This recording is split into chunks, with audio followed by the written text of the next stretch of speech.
지난주에 9절에서 12절 말씀까지를 전했습니다. 오늘은 13절에서 20절 말씀으로 나눌 것입니다. 12절을 한번 보시겠습니까? 게으르지 말고 믿음과 오래 참음으로 약속들을 기업으로 받는 자들을 본받아라, 그렇게 말씀했습니다. 13절을 보시면 아브라함이 등장합니다. 믿음과 인내로 기업을 얻은 최고 사례로 아브라함을 히브리서 기자가 불러온 것입니다. 히브리서 기자가 성도들이 아브라함을 샘플로 해서 아브라함을 본받기를 원하고 있는 것입니다. 아브라함의 이야기를 하려고 합니다. 들으실 때 내가 아브라함을 본받기 원하는 마음으로 아브라함의 삶을 나의 삶에 투영시키면서, 그리고 내가 살아오면서 겪었던 많은 일들을 아브라함이 겪었던 그 일들과 동일시하면서 아브라함 생애에 함께 하셨던 하나님이 동일하게 지금도 나와 함께 하고 있음을 기억하면서 아브라함을 살펴볼 수 있기를 바랍니다. 지난주 결론으로 로마서 5장 1절에서 5절 말씀을 우리가 읽었었습니다. 오늘은 말씀의 시작부, 서론부 말씀으로 로마서 5장 1절에서 5절을 한 번 더 읽으려고 합니다. 주보 오른쪽에 있는 로마서 5장 1절에서 5절 말씀을 한 목소리로 우리 같이 읽어보겠습니다. 의미를 생각하시면서 시작. 그러므로 우리가 믿음으로 의롭다 하심을 받았으니 우리 주 예수 그리스도로 말미암아 하나님과 화평을 누리자. 또한 그로 말미암아 우리가 믿음으로 써있는 이 은혜에 들어감을 얻었으며 하나님의 영광을 바라고 즐거워하느니라. 다만 이뿐 아니라 우리가 환난 중에도 즐거워하나니 이는 환난은 인내를, 인내는 연단을, 연단은 소망을 이루는 줄 알미로다. 소망이 우리를 부끄럽게 하지 아니함은 우리에게 주신 성령으로 말미암아 하나님의 사랑이 우리에게 부은 바 됨이니. 아멘. 신약의 모든 성도들에게 주신 말씀입니다. 성도의 삶이 결국 이런 삶이라는 말씀입니다. 그렇다면 아브라함의 삶은 어땠을까요? 아브라함의 삶이 방금 읽었던 이 말씀과 달랐을까요? 그렇지 않습니다. 아브라함의 삶은 이 말씀이 적용된 최고의 사례라고 할 수 있습니다. 지금부터 창세기 말씀과 함께 아브라함의 생애를 확인할 것입니다. 로마서 5장 1절에서 5절 말씀, 이 말씀도 눈여겨보면서, 눈으로 읽으면서 아브라함의 생애와 비교하면서 집중할 수 있기를 바랍니다. 히브리서 본문은 표시해 두시고 우리 창세기 12장으로 갑니다.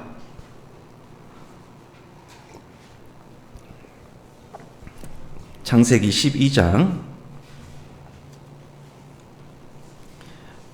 1절에서 9절을 보십시오. 눈으로 빨리 읽으셔야 될 겁니다.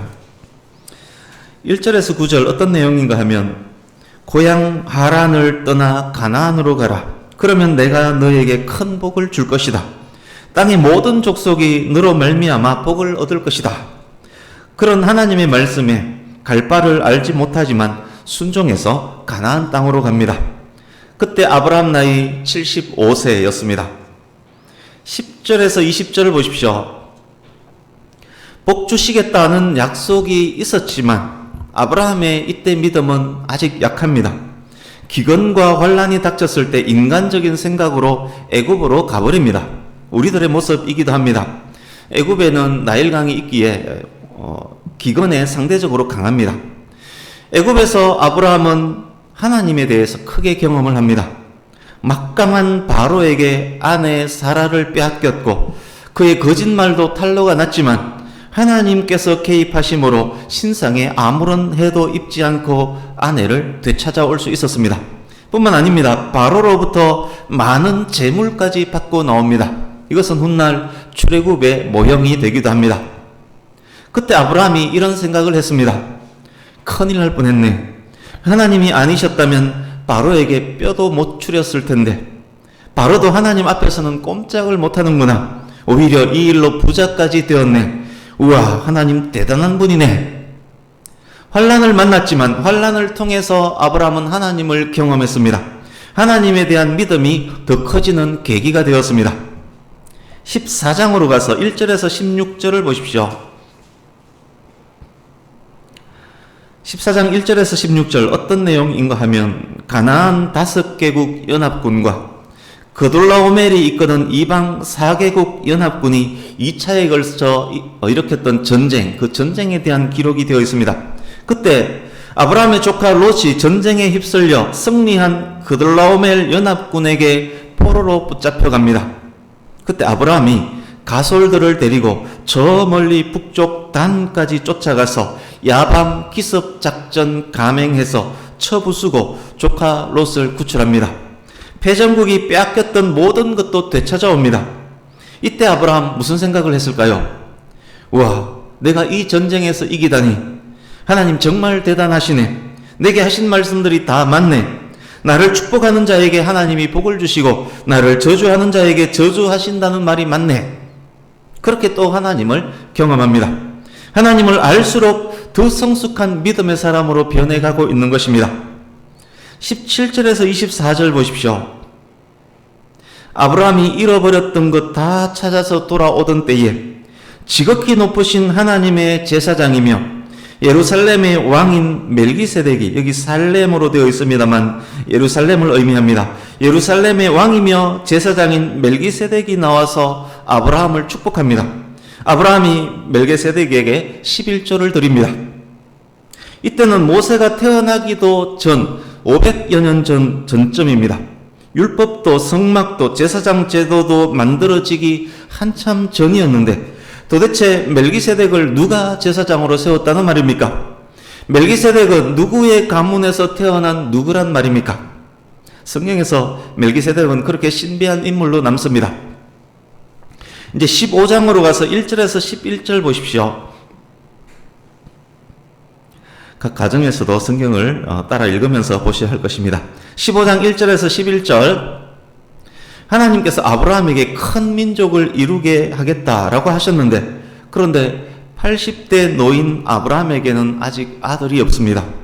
아들이 없는데 무슨 수로 아브라함을 통해서 큰 민족이 만들어진다는 말입니까? 그때 하나님께서 한 번 더 네 몸에서 너의 상속자가 태어날 것이다 라고 말씀합니다. 하나님을 알고 경험했던 아브라함, 하나님의 그 말씀을 믿습니다. 6절 보십시오. 아브라함이 여호와를 믿으니 여호와께서 이를 그의 의로 여기시고, 하나님께서 아브라함의 믿음을 보고 의롭다라고 인정해 주셨습니다. 아브라함이 믿음으로 의롭다함을 얻은 것입니다. 이제 17장으로 가서 1절에서 8절 그리고 15절에서 22절을 보십시오. 17장 1절에서 8절, 15절에서 22절. 다시금 아브라함과 약속하십니다. 아브라함을 통해서 큰 민족이 만들어질 것이며 가나안 땅을 기업으로 주시겠다. 아브라함뿐만 아니라 아브라함의 후손의 하나님도 되시겠다. 그렇게 약속을 하십니다. 99세의 아브라함, 89세의 사라에게 내년에 아들을 낳을 것이다는 약속도 주십니다. 이때 아브라함은 웃으면서 속으로 이렇게 말했습니다. 되십니다. 이스마엘이나 잘 키울랍니다. 믿음의 사람 아브라함이었지만 100세 노인으로 아들을 낳게 만드실 하나님, 하나님이 그 정도로 위대하신 분임은 아직 믿지 못하고 있었습니다. 이제 18장 1절에서 5절 보십시오. 하나님께서 아브라함과 사라 부부에게 아들을 주실 것임을 다시 말씀하십니다. 20장 1절에서 18절 보십시오. 20장 1절에서 18절. 지난번 애굽 왕 바로와 있었던 비슷한 일이 그랄 왕 아비멜렉과의 관계에서 또 생깁니다. 아브라함에게는 큰 환란이었고 고통이었지만 이번에도 하나님의 개입하심으로 신상에 아무런 해도 입지 않고 아내를 되찾아옵니다. 이번에도 양과 소와 종들까지 받습니다. 아브라함이 또 하나님을 경험한 것입니다. 하나님이 이토록 대단하신 분임을 알았습니다. 하나님의 말씀이라면 더욱 순종하는 순종의 사람으로 점점 더 변화되어져 가고 있습니다. 21장 1절에서 7절 보십시오. 100살의 아브라함, 90살의 사라, 이 둘 사이에 아들 이삭이 태어납니다. 세상에 이런 일이. 아브라함은 하나님을 더욱 믿게 되었습니다. 이토록 위대하심을 다시금 확인하게 되었습니다. 하나님의 말씀이라면 어떤 환난이 있을지라도 인내하며 순종할 수 있는 믿음의 사람으로 점점 더 변화되어 온 것입니다. 하나님께서 아브라함을 그렇게 지금 만들어가고 계시는 중입니다. 이제 21장 22절에서 34절 보십시오. 아브라함은 가나안 지역에서 무시할 수 없는 세력이 되었습니다. 그랄 왕 아비멜렉이 국방부 장관을 거느리고 아브라함에게 와서 상호 불가침 조약을 체결하는 장면입니다. 아브라함이 그 정도로 막강한 권력자, 힘 있는 자가 되었습니다. 이제 22장 1절에서 19절입니다. 아브라함에게 최고의 환난이 다가왔습니다. 하나님께서 백세에 얻은 아들 이삭을 번제로 바치라 라고 명령을 하십니다. 그런데 아브라함이 이 명령에 순종을 합니다. 아브라함의 믿음이 여기까지 이런 것입니다. 아들을 데리고 모리아산으로 올라가는 것, 땔감을 준비하고 칼을 갈고 아들을 묶는 모든 과정들을, 환난의 과정들을 오래 참아냅니다. 아브라함에게 이런 인내가 있었던 이유가 무엇일까요? 지난주에도 말씀드렸습니다. 소망이 있었기 때문입니다. 그 소망은 무엇으로 인함입니까? 하나님의 은혜와 사랑을 믿기 때문입니다. 하나님의 약속을 믿기 때문입니다.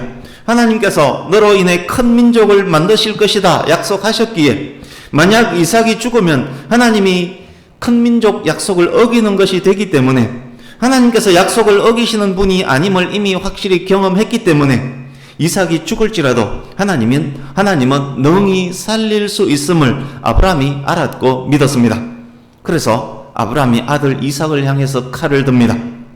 그때 이삭 대신해서 죽을 양이 준비되어 있었고 아브라함은 아들 대신 양을 잡아 번제로 드립니다. 아브라함이 테스트에 합격한 것입니다.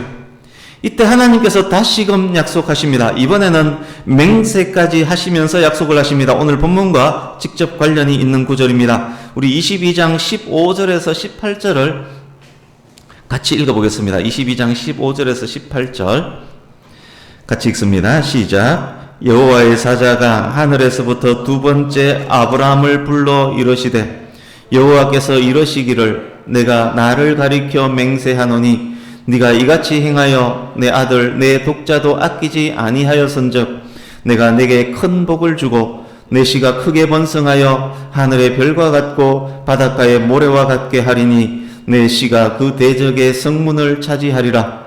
또 내 씨로 말미암아 천하 만민이 복을 받으리니 이는 네가 나의 말을 준행하였음이니라 하셨다 하니라. 아멘. 요약 확인한 아브라함의 생애를 지금까지 요약 확인한 아브라함의 생애를 기억하시고 다시금 주보에 기록된 로마서 5장 1절에서 5절 말씀을 눈으로 읽으시며 그리고 아브라함과 여러분 자신을 동일시하면서 한 번 더 들어보시기 바랍니다. 아브라함이 선택받은 것은 오직 하나님의 은혜, 하나님의 주권으로 말미암음입니다. 아브라함의 때는 율법이 주어지기 전입니다. 아브라함의 의는 율법의 행위로서가 아니라 그의 믿음으로 말미암음입니다. 아브라함은 모든 성도들의 믿음의 조상이 되었습니다. 아브라함은 그 믿음으로 하나님과 화평했습니다. 하나님의 벗이 되었습니다. 하나님의 친구가 되었습니다. 언제든 믿음으로 하나님께 나아갈 수 있었습니다. 그렇지만 아브라함의 생애는 어땠습니까? 하나님의 친구로 불리움받은 아브라함의 생애 어떠했습니까? 환난이 많았습니다. 그러나 하나님은 합력해서 결국 선을 이루시는 분임을 알았기 때문에 아브라함은 환난 중에도 기뻐했습니다. 환난을 만날지라도 환난 속에 숨은 의미를 볼 수 있었기에 오히려 기뻐할 수 있었습니다. 아브라함에게 환난은 환난이 아니었습니다. 소망 가운데 환난을 오래 참을 수 있었습니다. 환난이 또 왔습니다. 또 인내합니다. 그것이 반복됩니다. 그러나 인내로 말미암아 아브라함은 더 연단되었습니다. 하나님으로 인해 환경과 형편에 휘둘리지 않는 넉넉한 사람이 되었습니다. 하나님으로 인해 인격과 성품이 하나님의 백성답게 점점 더 바뀌었습니다.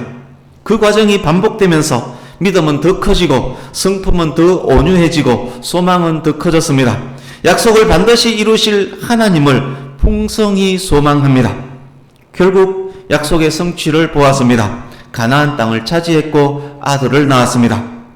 뿐만 아닙니다. 아브라함은 미래에 이루어질 일들에 대한 것을 믿음으로 미리 봅니다. 큰 민족을 이루고 가나안 땅 전역을 차지할 후손들을 미리 봅니다. 대적의 성문을 차지하고 천하 만민을 복받게 할 후손을 미리 봅니다. 바닷가 모래처럼 하늘의 별처럼 무수히 많은 믿음의 후손들을 미리 봅니다. 바로 신약의 성도들입니다. 확정된 미래를 미리 보았기에, 확정된 미래에 대한 소망이 풍성하기에 누가 뭐라 해도 흔들리거나 부끄러워하지 않습니다. 하나님을 더욱 사랑하며 더욱 동행하며 살기를 갈망할 뿐입니다. 하나님의 영광을 바라고 기뻐하는 성도, 환난 중에도 즐거워하는 성도, 환난은 인내를, 인내는 연단을, 연단은 소망을 이루는 줄을 아는 성도, 그 소망으로 기뻐하며 즐거워하며 더욱 하나님과 함께 행하는 성도, 이 땅에서의 삶이 본향을 향하는 나그네임을 아는 성도, 그런 성도가 바로 오늘 본문에서 설명되어진 아브라함, 그 아브라함을 닮은 성도입니다. 저와 여러분이 본받아야 할 그 삶인 것입니다. 기억하시고 이제 본문으로 들어가겠습니다. 아브라함에 대해서 미리 살펴보았기 때문에 본문 내용 상당 부분을 이미 전한 것이나 다름없습니다. 그래서 압축 요약해서 전하겠습니다. 13절입니다. 히브리서 6장 13절. 하나님께서 아브라함에게 약속하실 때 맹세까지 하셨습니다. 구약 성경에서 맹세는 여호와의 이름으로 했습니다. 만약 여호와의 이름으로 하는 그 맹세가 거짓을 맹세한다면 여호와의 이름을 망령되이 부르는 것이 되어서 십계명 제3계명의 위반이 됩니다. 그래서 구약의 성도가 맹세를 했다면 그 맹세는 자기 논정의 최후 확정이 되었습니다. 그렇다면 하나님은 어떻게 맹세를 하셨을까요?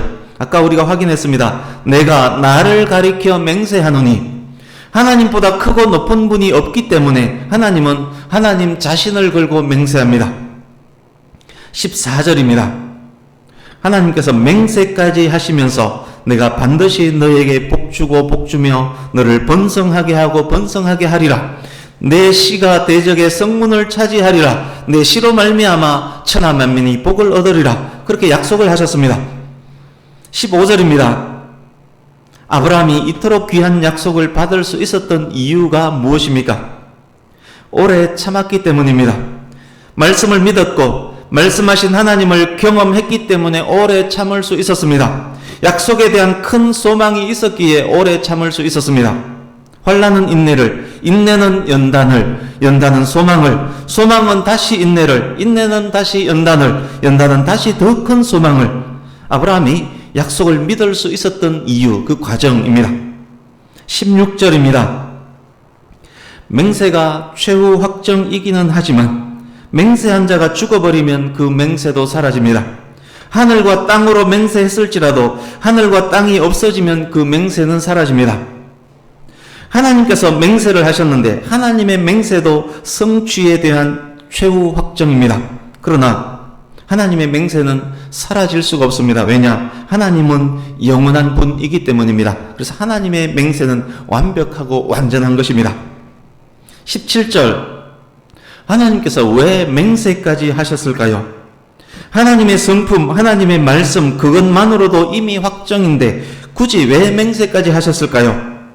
말씀 보십시오. 약속을 기업으로 받는 자들에게 그 뜻이 변하지 않음을 충분히 나타내시려고, 아브라함에게 하나님의 뜻이 변하지 않음을 충분히 잘 설득하기 위해서, 아브라함이 확실히 깨달아 알도록 하기 위해서 하나님께서 맹세까지 하신 것입니다. 이제 18절. 아브라함의 사례를 신약의 모든 성도들에게 적용시키기 시작합니다. 히브리서 기자가 이제 논점을 신약의 모든 성도들에게로 살짝 옮겨옵니다. 거짓말을 할 수 없는 하나님께서, 하나님은 거짓말할 수 없는 분입니다. 두 가지 변하지 못할 사실로, 이 두 가지가 무엇입니까? 하나님의 약속과 하나님의 맹세입니다. 이 두 가지 사실로 누구에게 설명하고 있습니까? 우리에게입니다. 우리에게 설명합니다. 여기서 우리가 누구입니까? 히브리서 기자를 포함한 모든 하나님의 백성들, 아브라함의 믿음의 후손들, 저와 여러분들입니다. 좀 더 구체적으로 우리는 어떤 사람들입니까? 앞에 있는 소망을 얻으려고 피난처를 찾는 사람들, 그들이 바로 우리들, 성도들입니다. 성도의 소망은 나의 행위, 나의 선행에 기인하지 않습니다. 성도의 소망은 하나님의 약속에 기인합니다. 성도는 궁극적인 소망, 궁극적인 구원을 위해서 하나님 앞으로 피한 사람들입니다. 큰 안위를 받게 하시려고 하나님께서 우리에게 맹세하며 약속하심으로 말미암아 우리는 큰 안위를 얻습니다. 확실한 소망으로 인해서 큰 평안을 얻는 것입니다. 이제 19절입니다. 우리의 이 소망은 영혼의 닷과 같습니다. 여기 영혼으로 번역된 단어는 푸시케라는 단어입니다. 푸시케는 영혼, 목숨, 생명으로 번역이 됩니다. 그래서 영혼의 닷은 또한 생명의 닷, 이렇게 번역해도 틀리지 않습니다. 여러분, 닷이 무엇입니까? 배를 고정시키기 위해서 닷을 내립니다. 비가 와도 파도가 몰아쳐도 닷을 내린 배는 닷 주변에 고정되어 있습니다. 닷이 영어로 앵커입니다. 뉴스 메인 진행자를 왜 앵커라고 부릅니까? 중심 딱 잡고서 뉴스 전체를 흔들림 없이 진행하는 사람이기 때문에 그를 앵커라고 부릅니다. 그 닷이 바로 앵커입니다. 이 닷은 튼튼하고 견고합니다. 튼튼하고 견고한 것은 소망에 대한 성도의 확신을 의미합니다. 견고하다로 번역된 단어가 다른 성경에서는 확신으로 번역이 되어 있습니다. 그래서 튼튼하고 견고하다, 이것은 소망에 대한 성도의 확신이 튼튼하고 견고하다는 말씀입니다. 궁극적인 구원에 대한 소망, 환난, 인내, 연단을 통해서 더욱 풍성해진 소망, 그 소망은 우리 영혼의 닷, 생명의 닷과 같습니다. 이 소망이 있다면 환경과 여건에 의해서 좌초되지 않습니다. 닷을 내린 배는 고정되어 있습니다. 비록 흔들릴지라도 닷에서 멀어지지 않습니다. 파도나 바람이 영향을 미칠 수가 없습니다. 이제 19절 보십시오. 19절 뒷부분, 이제 이야기가 휘장으로 연결이 됩니다. 생명을 고정시키는 닷이 바다 속에 아니라 휘장 안으로 던져져서 고정시키고 있는 것처럼 그렇게 보여집니다. 여러분, 휘장이 무엇입니까? 성전 혹은 성막의 지성소와 성소 사이에 있었던 것이 휘장입니다. 이것이 무엇을 의미하는 것일까요? 히브리서 기자가 닷과 휘장을 통해서 예수 그리스도에게로 포커스를 다시 이동하는 중입니다. 예수님께서 십자가에서 돌아가실 때 성전 휘장이 찢어졌습니다. 예수님께서 자신의 피를 가지고 성소 휘장을 찢고 단번에 지성소로 들어가신 것입니다. 지성소는 대제사장이 백성의 죄를 속죄하기 위해서 1년에 한 번 대속죄일에 들어갈 수 있는, 1년에 대제사장마저도 딱 한 번 들어갈 수 있는 것이 바로 지성소입니다. 대제사장은 레위지파 아론 계열에서 세웁니다. 그런데 예수님은 유다 계열, 유다 지파, 유다의 후손입니다. 어떻게 제사장 계열도 아닌데 예수님이 지성소로 들어갈 수 있다는 말입니까? 20절 보십시오. 예수님의 대제사장직, 예수님께서 지성소로 들어간 이 대제사장직은 아론 계열을 따르지 않습니다.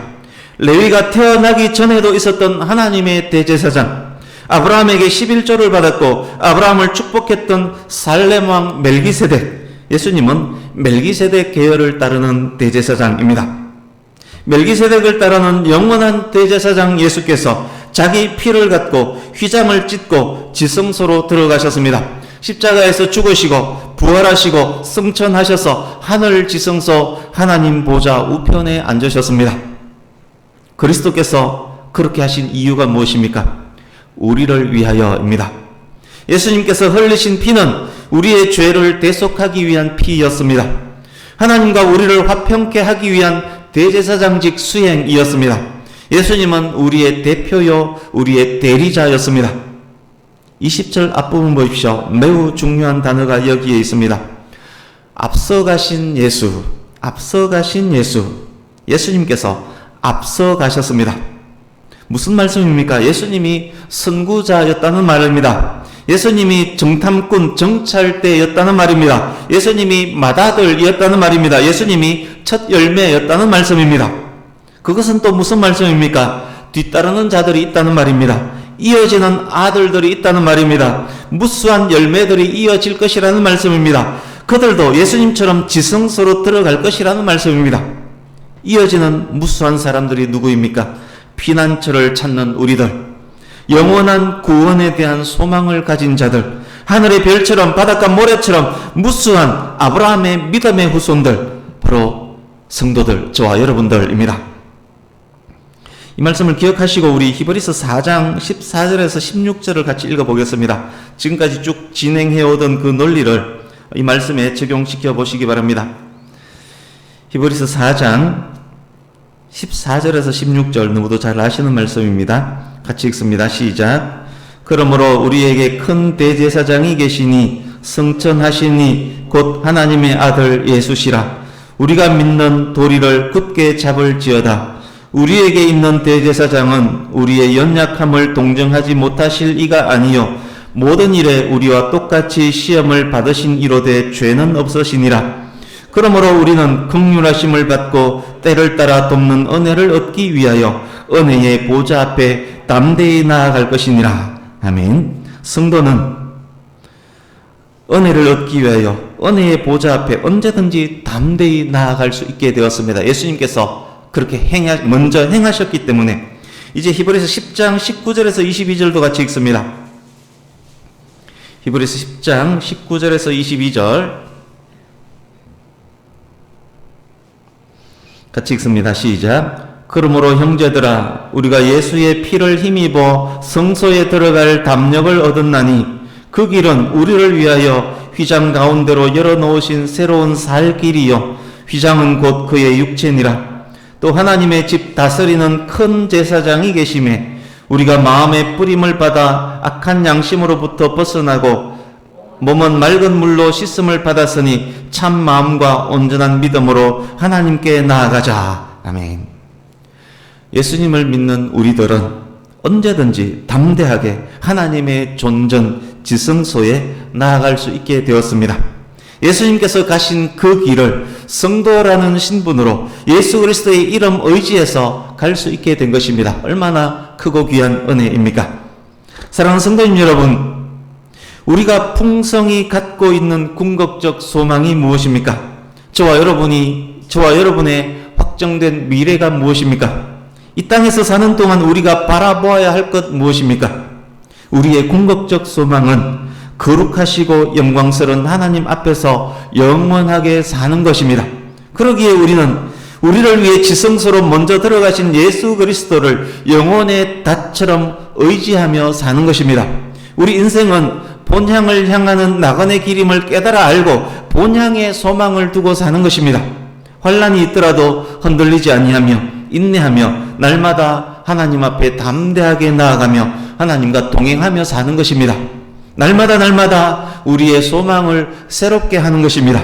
새롭게 된 소망은 더욱 하나님을 사랑하며 이웃을 사랑하는 성도로 만들어갈 것입니다. 소망의 풍성함은 영적 무감각이나 배교 그것마저도 치료하게 될 것입니다. 이제 말씀을 마무리하려고 합니다. 짧게 두 가지만 나누겠습니다.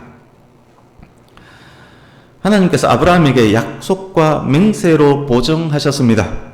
아브라함은 그 보증을 확신했고 그 소망으로 오래 참았습니다. 아브라함은 결국 기업을 얻었습니다. 그렇다면 신약의 성도인 우리에게 하나님께서는 어떻게 보증하셨을까요? 이미 나눈 말씀 중에 이미 전해진 말씀이기도 합니다. 아브라함에게 하신 약속과 맹세의 성취를 우리에게 주셨습니다. 아브라함의 시 예수 그리스도를 이 땅에 보내주셨습니다. 예수 그리스도는 대적의 문을 차지할 분, 뱀의 머리를 깨뜨릴 여자의 후손입니다. 예수 그리스도는 천하 만민을 복받게 하실 분입니다. 예수 그리스도는 하나님의 말씀, 하나님의 약속, 하나님의 맹세 그 자체입니다. 아브라함에게 주셨던 것보다 더 확실한 보증을 이미 우리에게 주신 것입니다. 우리가 예수님을 영혼의 닷, 생명의 닷처럼 의지한다면, 우리가 예수 그리스도 안에서 소망으로 풍성하다면 아무리 바람 불고 아무리 파도가 칠지라도 우리는 크게 흔들리지 않을 것입니다.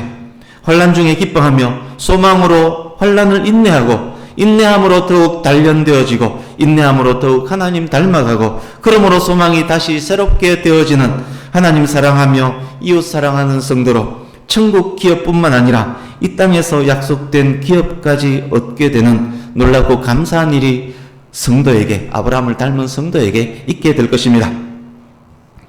두 번째, 하나님께서 약속하셨습니다. 맹세도 하셨습니다. 그 뜻이 변하지 아니함을 충분히 나타내시려고 우리로 큰 안위를 얻게 하시려고 그렇게 하셨습니다. 그런데 여기에 우리가 간과할 수 있는 중요한 내용 하나 있습니다.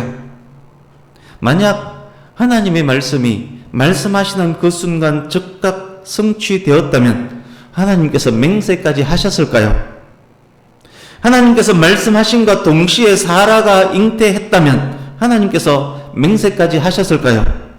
즉각 큰 민족과 넓은 땅에 대한 약속의 성취가 이루어졌다면 하나님의 맹세가 필요했을까요? 굳이 하나님께서 설득하며 설명하며 아브라함에게 확신시켜 줄 필요가 있었을까요?